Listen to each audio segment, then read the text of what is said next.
If the resurrection news was a lie, then the earliest Christians would have certainly known it, for they could have easily searched Jesus' nearby tomb to see if it was empty. The first Christians didn't really need the disciples' witness for proof Jesus had risen from the dead, since 1 Corinthians 15:6 tells us more than 500 of them had also personally seen the resurrected Christ, and the rest had excellent evidence before their eyes in the form of an empty tomb. Even without the apostles' compelling claims, it appears the empty tomb, combined with Jesus' sinless, prophetic, and miraculous public life, plus the unprecedented crucifixion darkness, veil-rending earthquake, and unusual post-resurrection appearances of many previously dead saints in Jerusalem, was enough to convince countless people Jesus was truly divine, as even the stoic Roman centurion was led to admit. When early Christians suffered and perished for their belief in Jesus' bodily resurrection, they could have and would have personally known if they were dying for a lie or not. If the resurrection news was a known lie, then it's unreasonable to think multitudes of early Christians would have willingly endured the onslaught of torturous persecution they faced from several Roman emperors.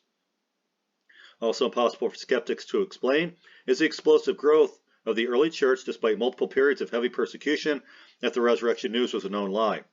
Despite violent persecution, the Christian population blossomed in the days and years immediately following Jesus' resurrection and ascension, as attested by Acts and secular historical records, to eventually become the primary religion of the Roman Empire and currently the world's largest faith by a wide margin.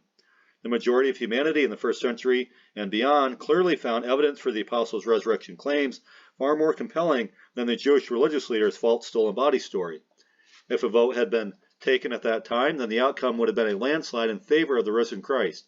For example, by 70 AD, less than 40 years after Jesus' resurrection, it has been estimated 70% of Jerusalem's residents were Christians. We also know from early non-Christian historian Suetonius, the Roman Emperor Claudius drove the Jews out of Rome who were rioting because of Christus. Orosius, another ancient historian, reported this expulsion occurred in 49 AD, the 9th year of Claudius's reign.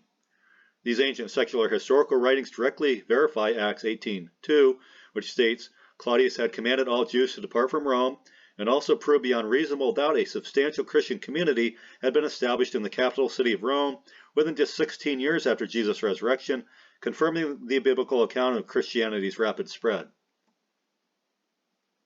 Acts 2:41 reports 3,000 men, plus women and children, were saved the very first day the gospel was proclaimed. Acts 4:4 tells us 2,000 more were added within a few more days. Acts 2:47 informs us the church continued to grow daily, and the membership was soon large enough deacons had to be appointed to care for widows and other church matters. Acts 6:7 tells us the word of God increased, the number of disciples in Jerusalem multiplied greatly, and even a great company of Jewish priests became Christians. Numerous Jewish priests would not have willingly chosen to abandon their privileged positions to become socially despised Christians without overwhelming evidence for the reality of Jesus' resurrection. Their immediate, dramatic transformation from Christ haters into Christ followers is powerful proof for Jesus' physical resurrection. According to conservative scholarly estimates, at least 100,000 Christians, including Jewish priests, existed within just 7 years after the resurrection, despite great persecution and without using force to advance their beliefs. There is simply no other explanation or motivation for such explosive growth and the sacrificial actions of early Christians unless they knew for sure Jesus had physically risen from the tomb. Early Christians and the disciples would not have willingly died torturous deaths for what they knew was a lie. While many people throughout human history have died for false beliefs they sincerely believe to be the truth, without recognizing the lie, no one has ever chosen to die for a known lie and for claims that are easily checkable and proven to be false. When threatened with death, the disciples and other early Christians would have renounced the known gospel lie and lived, but none of them did. As Norman Geisler explained, men will sometimes die for what they believe to be true, but never for what they know to be false. A man becomes extremely honest and truthful under the threat of death. The first Christians must have been emboldened by their real experiences with the resurrected Christ, or at least through their observation of the empty tomb, Jesus' sinless, prophetic, and miraculous public life, plus the unprecedented crucifixion darkness, veil-rending earthquake, and amazing post-resurrection appearances of many previously dead saints in Jerusalem. Early Christians did not die for a known lie, but willingly perished for what they had physically seen and knew to be true.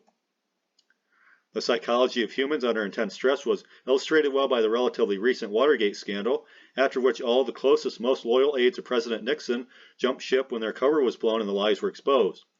Despite the fact these men were facing mere prison sentences, in comparison to the beatings, stonings, beheadings, spearings, crucifixions, and other torture Jesus followers voluntarily endured, they still were able to stand behind their story for only a very short period of time. Logic tells us at least one of the apostles, or 500 other supposed resurrection eyewitnesses, would have likewise recanted and admitted their lies before they were executed. Yet nowhere in the historical record do we find evidence of even one denial of Jesus' resurrection by these eyewitnesses.